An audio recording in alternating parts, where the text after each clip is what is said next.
We've just heard about how do we acquire great employees. We've also just learned a little bit about, well, how do we go about embracing leadership for employees? And now we really need to understand, how do we manage great employees? And leadership and then day-to-day management is a really different thing altogether. So Dominic is going to share with us, how do you manage, how do you grow those millennials and Gen Zs, and then how do you make them a great asset in your business? Welcome, Dominic. Thanks for joining us. Thank you so much for having me, Carrie. Thank you. So we're going to hand over to Dominic now, who's going to take us through his presentation, and then we're going to flow into our panel discussion, which is going to include Robert, David and Dominic after this, and we're certainly going to be touching on things like remote working as a part of that. So over to you, Dominic. Cheers, Carrie. Thank you so much for having me. And big hi to everyone out there. Thanks for joining up and signing up to hear this. There's a lot of experience that I think the panel has to share with everyone today. And I think my theme today is, it's not about managing, engaging and growing. It's more around, celebrating differences. And that's what we're here today. And that's what I'm going to be talking about. It's how do we celebrate what we have in common, and how do we celebrate differences? So without further ado, let's move on. We are kind of privileged in our workplaces today to be surrounded by so many different generations. And for me, the question is this revolution or is this evolution? And evolution is a way of life. And by saying it doesn't exist, or it will not happen, or it should not happen, is us living in denial. And I believe, as an entrepreneur and having worked in so many organizations over the last 25 years, it's a way of life. And the quicker we can assimilate generations into the workforce, the quicker we'll be able to get collaboration from them, and the quicker we'll be able to add value to our customers in the products and the services that we offer them. So the big questions for companies today is not about whether, it's not the why, is why should evolution happen? It's more around, what do we need to do as employers and as leaders and as companies and as entrepreneurs to make this transition, this evolutionary transition, easier. And I'd like to give you a little bit of an example. Growing up as a child, I was always kind of fascinated by dinosaurs and bats, and every child is. So I went onto the internet and I pulled off this picture. And this is what a bat looks like. But if you kind of flip him around, he actually looks quite badass. He looks like a Michael Jackson, about to do a moonwalk. And that's what is the essence of what we hear about today. It's about perspective. And each of us see things differently. And so do our Gen Y and so do our Gen Z. They see things differently. But different is not bad. And I think the biggest bias that we can have is the bias of a preceding generation. I mean, we all wanted to have flexibility in our offices. We all wanted to have the freedom to do what we wanted. I'm a Gen X, so I mean, for me, I took the lead from baby boomers, and we went in there. We wanted flexibility, we wanted change, and we often got told, no, sorry, my way or the highway. But Gen Y and Gen Z are a little bit more vocal around that, and they're demanding that from their leaders.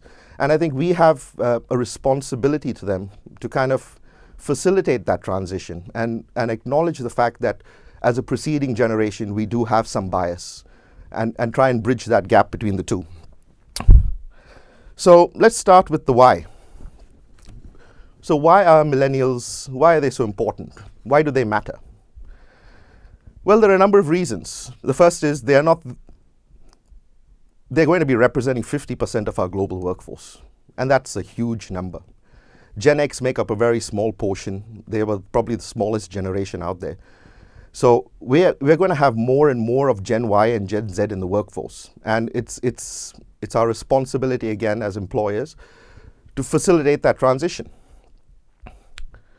They're going to be working to support a significantly larger, older generation as life expectancy increases. And that's the reality. So this is our future. And we should not shy away from it. This is something that we should all embrace. CEOs tell us, and a lot of them tell me, attracting them, engaging them, and keeping them are their biggest challenges. Yes, I do agree with them, but in hindsight, and if you sit back and you go through the rest of this presentation with me, you'll understand it's not that hard. It's quite simple. And I'll tell you why. They have a natural affinity for the digital world, which makes them very, very valuable to us. And they want a management style and a culture that is very, very different from that has gone and happened in the past. One that actually meets their needs. And they're really, like I said, they're really vocal about it. And they have the social economic opportunities to voice those needs in a much better way. And the most important thing, they're not restrained by how things used to be done. So they're very kind of adaptable to change. So what are some of the characteristics of millennials?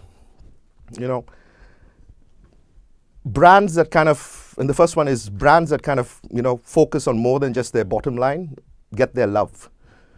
Millennials want to be part of a bigger picture. They want brands, not to just be profitable brands, but brands that actually stand for something. They are 2.5 times, more easily adaptable to sort of changes in technology, and that's what brings about change in your workforce, and that's what brings about evolution in your workforce. 50% of them actually want to support a cause. They want to be part of something that is much bigger than themselves and much bigger than working for just an employer. 87% of them are on Facebook and on a lot of other social media platforms. So you can see they're quite connected, extremely connected. 1 in 4 of them are actually a parent. I think the number you should be looking at, 3 in 4 are not. And that's what creates a little bit of challenge in the workforce, because they're not tied down, to a location or to a specific time. A lot of them are flexible, because a lot of them are getting married later on in life or settling down later on in life. So organizations need to kind of cater for that. And 40% of them, and this is a staggering figure, want to co-create products and brands. So they want to be part of the creative process. So these are some of the characteristics of Gen Y today. And how is it manifesting in terms of organizations? What are organizations actually seeing and experiencing? What they're kind of experiencing today, and a lot of them complain about this, is a lack of focus. But I'm going to argue both sides here. What an organization probably sees as lack of focus is what a millennial sees as multitasking. You see, today we are in a digital world. We're bombarded by 2 million bits of information every second. And our brain has the capacity to kind of manage 5 to 7 chunks of information at any given point of time. So yes, we have been continually bombarded by noise. But Gen Y are a generation that have been born with a gadget in their hands. They understand the noise. They understand how to differentiate and filter the noise. And more importantly, they understand how to be efficient. And that improves in terms of how they are able to process data. So when you see them in a meeting room playing on their phone, it's not that they're not listening to you. It's actually that they're multitasking, and they have the ability to do it a lot better than previous generations. What else do organizations say? They say that they are literally offended by anything that you throw at them. So they're kind of wrapped in bubble wrap. Well, I tend to disagree. Because if you engage them in the workforce and you give them praise and recognition, they actually really thrive. They're a generation who's hardworking. Yes, they require a little bit of sensitivity. They require a different set of empathy.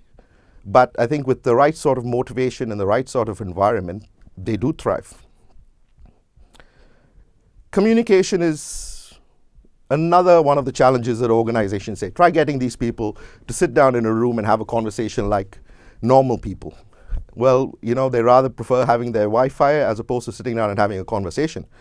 And that's quite true. If you actually look at it, if you've ever seen an email from a Gen Y, that's what it probably looks like.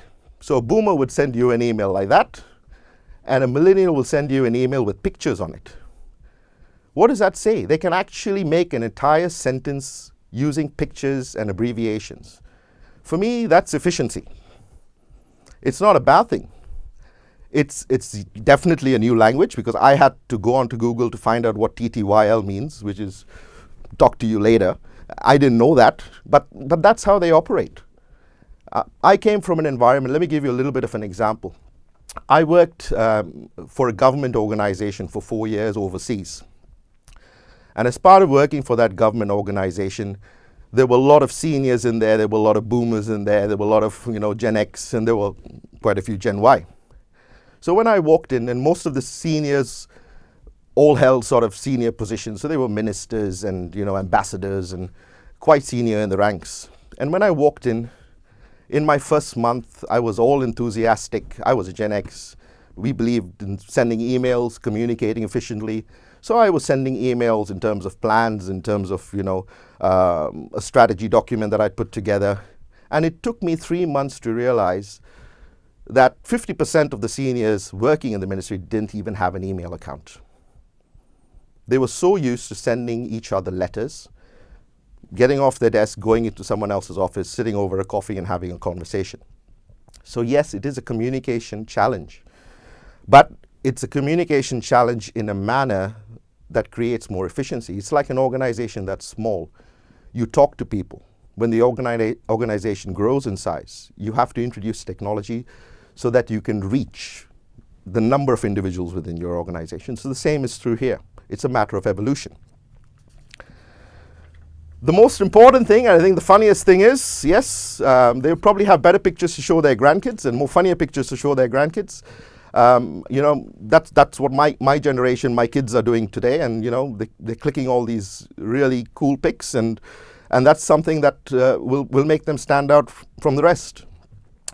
But the biggest challenge, and I think everyone that I have spoken to, the organizations that I deal with, they all come down to one thing, end of the day, and that's attrition. Because the figures are a little bit staggering. The average tenure for a Gen Y is 2 years, 5 years for a Gen X, and 7 years for baby boomers. 50% of Gen Y don't see themselves in the same job for over 2 years. Now, the important thing to realize is attrition happens everywhere. It's part and parcel of every single organization that you work for. But I think attrition is fundamentally a problem of, purpose. It's a problem. It's an issue of respect. It's an issue of cultural alignment. Those are the sort of fundamental issues around why people leave jobs. And every organization is always looking for the glue that ties teams together, that ties the culture together. And, through my experience working with a lot of large organizations and small organizations, that's where they introduce, the happiness index, and they introduce engagement indexes. And the studies have revealed that actually having a best friend of work does help improve attrition a lot. Why? Because this generation is all about connection. They need that balance. The balance and the lines are a little bit more blurred for them than there are for previous generations. So what they get in a home life, they kind of expect in an office life, and what they get in an office life, they kind of expect in their home life. So providing them that ability to connect with people at work, I think, is one of the ways to kind of controlling attrition. End of the day, what do they want? They want certainty. They want variety in sort of work that they're doing. They want to be significant in their organizations. They want growth, like every other person wants growth. They want to be able to contribute to something bigger than themselves. And that's the most important thing here. All of those things are the same needs, the exact same needs that all of us have, that all generations preceding them have, and all generations that will come after them have. The need to feel safe and secure and to control aspects of their lives. The need for curiosity and adventure. To feel important and to get recognition and to get respect in the workplace. To build sort of relationships and closeness and connection with each other. And more importantly, this generation is looking to contribute. They're looking to help and serve others. Now, generation to generation, We have had sort of good cultures that have formed within organizations, and there were cool things that were done at certain points of time. Now, if you look at today's school, it's today's school because it's today's school. And tomorrow there will be some new trend and a new fad, and it'll be tomorrow's school. So the fact that we're living in today is we need to kind of care more about building resilience within organizations. Resilience based and creating environments where people can actually thrive in terms of meeting their needs within those organizations and around professions. Because I think needs and professions will outgrow any organization that you're sitting with. And if we kind of focus on those important aspects and have mechanisms within your organizations to kind of surface diversity, to kind of harness that diversity, and to put that diversity to kind of good use so we can collaborate better and innovate better, I think that's the more important factor that we need to be kind of looking at. So what do organizations, how are they responding to all of these things? I mean, the needs are the same. There might be a little bit of variation in terms of the environment and the experiences people have had. But many organizations respond by saying, we're going to build a wall. We're going to build a wall because this is something new for us. We don't know how to handle it. So what do? We build a wall. We build a wall to do what? To keep you out. Yes, we're building a wall to keep you out. Because organizations kind of care more about the numbers. Traditional organizations were focused around, metrics, and they're focused around profitability. And those are the drivers of traditional organizations. Well, those drivers have changed in modern times. It's not about just the numbers. It's about care for people. I've heard so many Gen Y say to me over my career, in 6 months into a new job, and they say, like Dom, I just don't want to be here anymore. I want to leave. And you ask them, why do they want to leave? And they say, because I don't feel I'm making an impact. In 6 months' time, they don't feel that they're making an impact. I know people who've been in organizations for 15 years.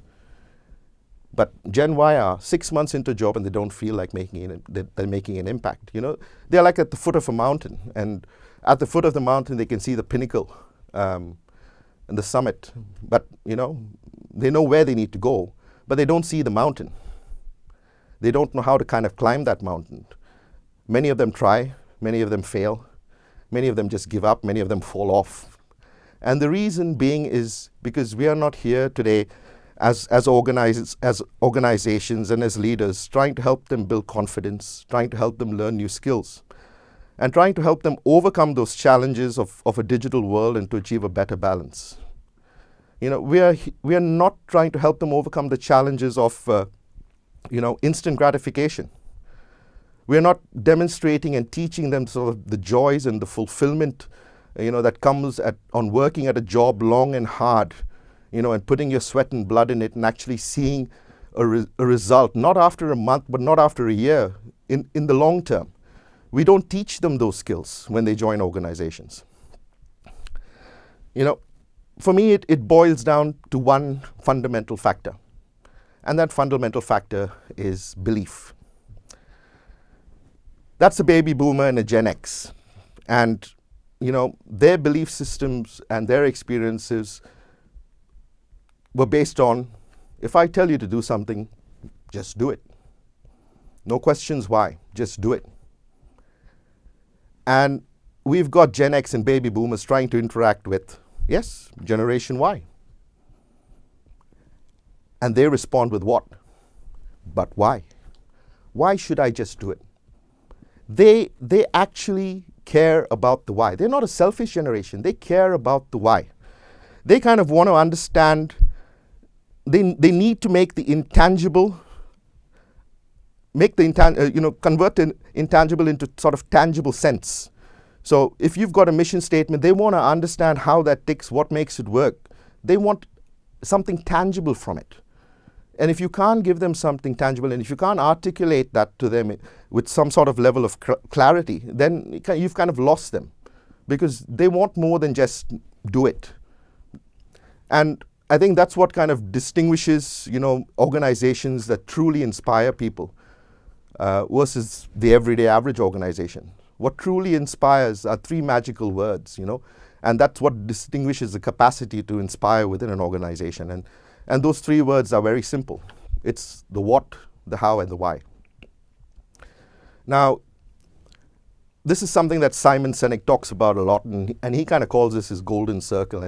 And I believe in this, truly believe in it, because I've seen it work. I've lived it. I've been there. I've done that. And, for me, that's the glue that holds it all together. Now, he talks about the what being the result. What is it that you're trying to achieve? The how is the process, and that could be like your strategy and your USP and your process.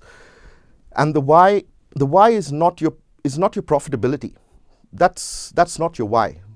The profitability is a result. But it's why you exist. What is it?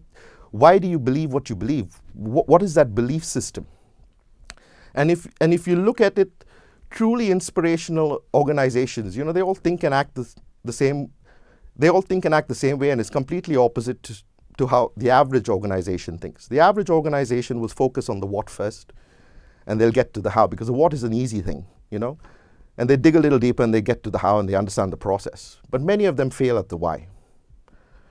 But the truly inspirational organizations, and I call them the high potential companies, they do it the other way around. They start with the why.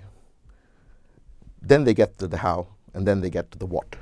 So let me give you a little bit of an example. And he uses the example of Apple, and I just want to use the same example because I think it's very relevant. So an average company, say Apple was an average company, how would they go out and communicate to their employees, or how would they communicate to their customers? So they'll start with the what. We make great computers. What do? We make great computers. How do you do it? They're beautifully designed, user-friendly, and easy to use. You want to buy one. That's how an average company would communicate with you. How does an inspirational company communicate with you? They start with the why. They say, everything we do. This is what Apple actually does. They start with the why. They say, in everything we do, we believe in challenging the status quo. We believe in challenging the status quo. How do we do that? We do that by crafting beautifully designed products that are easy to use and user-friendly. We just happen to make computers. Do you want to buy one? Now that's powerful. That's the purpose. And that's what inspires employees to work for you. And that's what inspires employees to be engaged. And what happens when employees believe in what you believe? So employees stay with you and they're engaged, not because of what you do, but because of why you do it. And the what simply serves as tangible proof for what you believe in. So the why outtrumps the what every day of the week. And when people believe in what you believe, something amazing happens. Trust emerges. Yes, trust emerges. Trust is like an emotion. It's like success. Doing everything you say you do is not trust. Doing everything you say you do is respect. As human beings and as companies, we all know that we cannot achieve what we want to achieve by ourselves. We know this for a fact. We cannot achieve what we want to achieve by ourselves. We need the help of others. And trust is the foundation for collaboration. It's a foundation for shared values. It's a foundation for shared beliefs. And it's a foundation for shared benefits. Now, people who trust you, they're willing to go the extra mile. They're willing to take a risk. They're willing to explore. And they're willing to innovate. And that's the difference between trust and inspiring organizations. They have a group of individuals with them who are highly engaged, who are willing to take a risk, who are willing to explore, and willing to innovate. So what does engagement look like? So highly engaged organizations, what does it look like?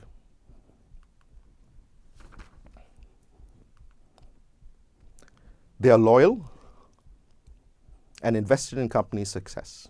Employees are loyal and invested in their company's success. They're committed to going the extra mile. They're high performers. Many of these people are high performers. Engaged companies have significantly lower turnover.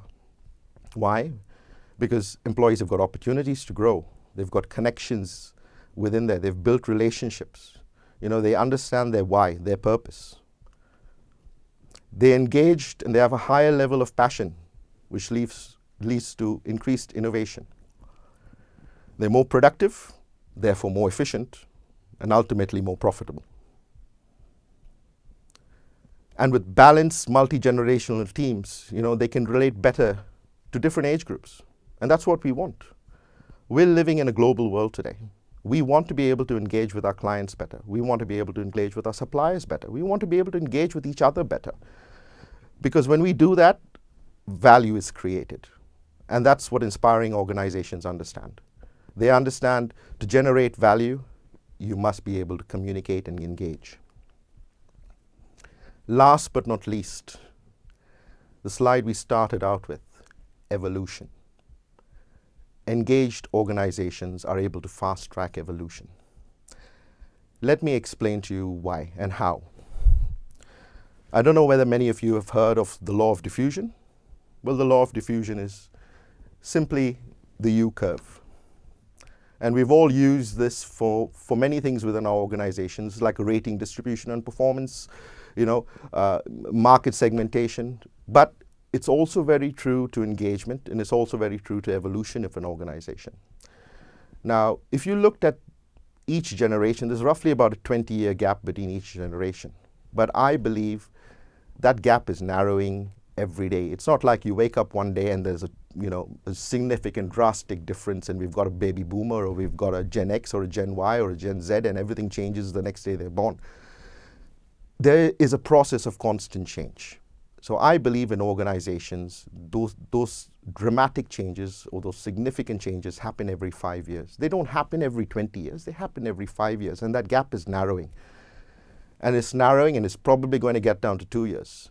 At one point in time, we had a device and some gadget, and we said, yes, this is the best thing, and it lasted for 5 years. Today, it's outdated within 6 months.